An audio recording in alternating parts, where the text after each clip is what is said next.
तो क्या ये जो प्रेयर है ये अपने आप में अपराध नहीं है? या वो कर सकता है, उसकी इजाजत देता है कि भाई दूसरे पक्ष को बिना सुने आप मुझे दे दीजिए? ये पहला प्रेयर है। एक तो ये होता है कि चलिए दोनों पक्ष के बीच में सुनवाई चल रही है और जो दूसरा पक्ष है वो न्याय की बात को सुनना नहीं चाहता और इग्नोरेंट है, वो न्याय व्यवस्था में उसकी बिलीव नहीं है, वो आ नहीं रहा है, सुनवाई कर नहीं रहा है, सुनवाई करने में दिलचस्पी नहीं है, इसलिए आप मुझे एक्स पार्टी जजमेंट दे सकते हैं। लेकिन ऐसी व्यवस्था जिसमें कोई किसी जिसके खिलाफ आप केस कर रहे हैं उसको आप इंटीमेशन भी नहीं है, उसको सूचना भी नहीं है और सूचना देने के लिए भी नहीं कह रहे हैं और कह रहे हैं कि बिना सुने बिना कहे आप मेरे हक में जजमेंट दे दीजिए, क्या ये अपराध की श्रेणी में आता है? इस केस में तो 100% आता है। इस केस में तो अभी देखिए कैसा था, जिस तरह से उन्होंने शो किया, देखिए उनकी प्रेयर में मेरिट नहीं था, इसीलिए तो हाईकोर्ट ने एक्सेप्ट नहीं किया ना। अब उनको जब हाईकोर्ट ने उनका एक्सेप्ट नहीं किया तब उनको हमको नोटिस सर्व करना पड़ा।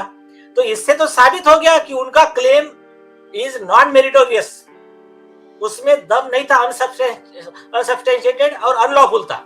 ये तो कोर्ट ने साबित कर दिया, कोर्ट ने कोई रिलीफ नहीं दिया उनको।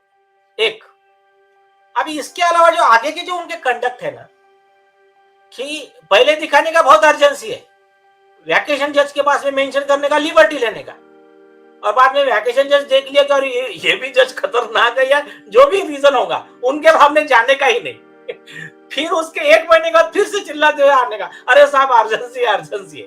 फिर वो जज कहेगा कि नहीं नहीं ये मैटर मैं नहीं, मेरे पास से नहीं, मैं रिक्यूज कर रहा हूँ केस से, मेरे सामने नहीं लाने का मैटर कभी।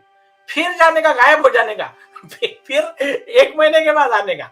तो ये जो है ना, ये दर्शाता है कि उनको ऐसी कोई अर्जेंसी नहीं थी, वो जस्ट फोरम शॉपिंग और कंटेम्प्ट जो ये कर रहे थे, तो ये abuse of the process of court कर रहे थे। तो इसके लिए अभी हम हमारे तरफ से हमारा भी कंटेम्प्ट पिटीशन उनके खिलाफ फाइल हो रहा है। लेकिन ये बताइए कि ये थंब रूल है इस केस में है या थंब रूल है? भाई कसाब तक को आपने अपनी बात कहने की अनुमति दी और कहा कि भाई ये कानूनी रूप से न्याय के ईमानदार न्याय के लिए, ट्रांसपेरेंट एंड क्रेडिबल, साखपूर्ण न्याय के लिए, न्याय की तराजू पर हम दोनों को एक नजर से देखते हैं और इसलिए कसाब भी अगर है कोई तो उसको भी अपनी बात रखने का मौका देते हैं और फिर न्याय होगा। लेकिन यहां तो वो जो नेचुरल एक जो दर्शन है न्याय का, उसको तो इसने किल कर दिया by writing this kind of prayer.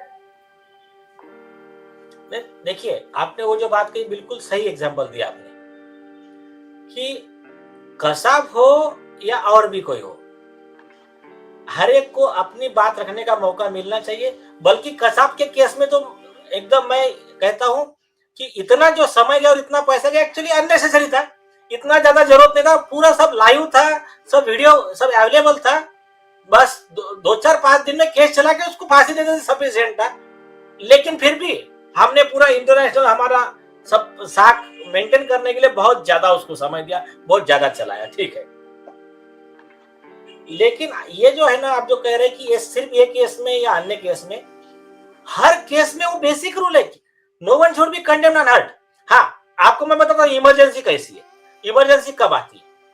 Suppose कोई एक लड़की है, एक लड़की के बारे में किसी ने गलत वीडियो बना लिया, वीडियो बना के वो सब दिखा रहे यूट्यूब पे, अभी किसने अपलोड किया हमको पता नहीं है, और वो लड़की की तरफ से वकील कोर्ट में पहुंच गया और उसने रिक्वेस्ट कर दिया कि साहब उसको पहले अर्जेंट में रोकिए और बाद में फिर जो आगे का, तो कोर्ट उस ऐसे कंडीशन में कोर्ट कह सकते कि हाँ पहले उसको वो रोक दो और बाकी जो है आगे का कि उनको सब फिर बुलाओ, कौन है ढूंढो, इंक्वायरी करो, नोटिस दो। ये इसमें थोड़ा सा लॉजिक को पटता है।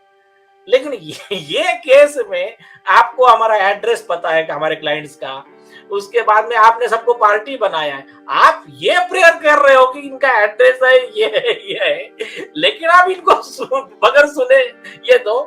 तो ये जो बात है ये एक specie abuse of the process of court है।